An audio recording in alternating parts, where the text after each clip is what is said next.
السلام علیکم ورحمۃ اللہ وبرکاتہ۔ آج یہ میڈیشن سینٹر کے افتتاحی تقریب میں ہم یہاں پر حاضر ہیں اتفاق سے۔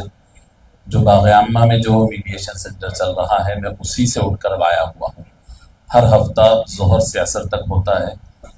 میں سمجھتا ہوں کہ پہلے سے آلریڈی 2018 سے چلتا ہے، لیکن اب جب سے یعنی ہمارا باضابطہ طور پر میڈیشن سینٹر آپ حضرات آ کر افتتاح کیے، بس وہ 2-3 ہفتے ہوئے، اس میں ایک ہفتہ تو عید کی تعطیل بھی تھی، اس کے علاوہ 2 ہفتے ہوئے ہوں گے، یہ تیسرا ہے۔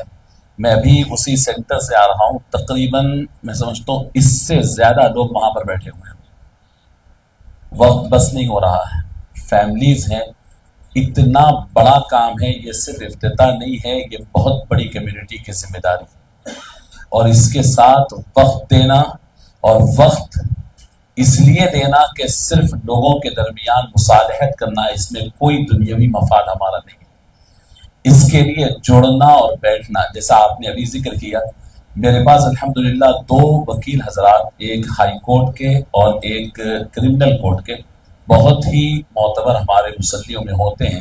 ایک پورا پینل ہے، جیسا آپ نے ذکر کیا، اور پورا پینل چاہیے، اور وہ لوگ کس لیے ہونا ہے کہ میڈیشن تو ہم کر رہے ہیں، لیکن قانون کے دائرے سے کہیں باہر ہماری بات نہ نکل جائے، شریعت کے دائرے سے کہیں باہر بات نہ نکل جائے، اچھائی ہم کرنے جا رہے ہیں، کہیں کسی کا حق نہ ٹوٹ جائے۔ اس کے لیے ہم یہ پینل رکھتے ہیں تاکہ ان کی نگرانی بھی رہے، اور ہمارے اس طریقے سے میڈیشن ہو۔ میڈیشن تو ہم ہی کریں گے، لیکن ساتھ میں یہ تمام پینل ضروری ہے۔ اور میں آپ تمام حضرات سے درخواست کرتا ہوں، ایک بہت چبھتی ہوئی بات میں آپ سے عرض کرنا چاہتا ہوں۔ دعوت کا موقع آتا ہے تو ہم لوگ بڑے اہتمام سے جاتے ہیں، شادی کا کھانا بھی کھاتے ہیں، ولیمے کا کھانا بھی کھاتے ہیں، لیکن آپ کو معلوم ہے کہ شادی اور ولیمے میں جو آپ جاتے ہیں تو آپ ایک رسپانسبل پرسن ہے، اور آپ کی رسپانسبلٹی ہے، آپ کو اطلاع دی جاتی ہے کہ ان دونوں کے درمیان نکاح ہوا ہے۔ آپ جب ان کے خوشی میں شریک ہے تو پھر ان کے گھر سے کبھی غم کی خبر آتی ہے آپ کو کہ ارے بھائی دونوں میں انبن ہو رہی ہے، تو پھر آپ انجان ہونے کی آپ کو کوئی اخلاقی فریضہ نہیں ہے کہ آپ انجان ہوتے رہیں۔ آپ معلوم کریں، کیونکہ میں جانتا ہوں قریبی رشتہ دار شادی میں بڑے سچ کے تو جاتے ہیں، لیکن وہ اختلاف ہو کے، پھوٹ ہو کے، ان کی جدائیاں ہونے تک بھی صرف تماشائی بنے رہتے ہیں، انجان رہتے ہیں، ارے بھائی ہمارے کیا کرنا ہے، ہم نہیں جائیں ان کے بیچ۔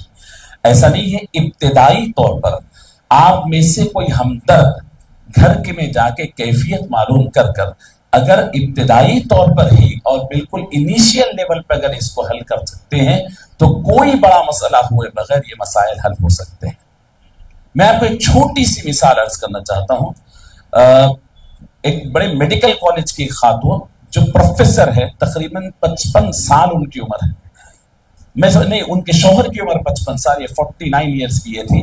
میرے پاس آئے، یہ کہتے کہ ہم دونوں علیحدہ ہو جانا چاہتے ہیں، طلاق لے لیں۔ اب میں بولا بھائی ٹھیک ہے، اچھی بات ہے، بیٹھ گیا، یعنی بڑی عمر ہے دونوں کی، وہ بھی نارمل خاتون نہیں، پروفیسر ہے۔ میں بٹھا کے ان سے تفصیل پوچھا، بڑے درد سے، بڑی تکلیف سے، بہت ہوتے ہوئے بتایا، نہیں مول صاحب ایسا ظلم کسی پہ نہیں ہوا ہوگا جو میرے پہ ہوتا ہے۔ میں بولا بھائی آخر کیا ظلم ہے، جبکہ آپ اتنی انڈیپینڈنٹ خاتون ہیں، جاتی ہیں آتی ہیں۔ تو ان کا درد کیا تھا آپ کو پتا ہے؟ وہ یہ بولے کہ میرے شوہر نے اپنی کمائی مجھے آج تک نہیں بتائی، اور چھپا کر بتائے، اور چونکہ میں کماتی تھی تو میرا خرچہ ہوتا رہا۔ اب اچانک ان کے فون میں جب میں میسج دیکھی تو پتا چلا کہ ان کی سیلری مجھے جو معلوم تھی اس سے 30,000 زیادہ ہے۔ اب بتائیے آپ اس سے بڑا کوئی ظلم ہو سکتا ہے؟ انہوں نے مجھ سے چھپائے سیلری۔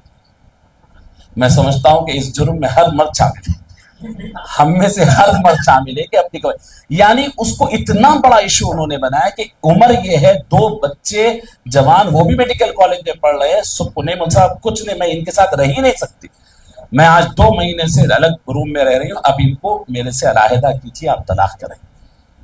آدھے گھنٹے کی کاؤنسلنگ کی ضرورت تھی، دونوں ایک گاڑی پہ بیٹھ کر گئے، اور ابھی بھی میرے پاس مسجد میں کسی ملاقات کے لیے آتے ہیں، بہت اچھے انداز میں۔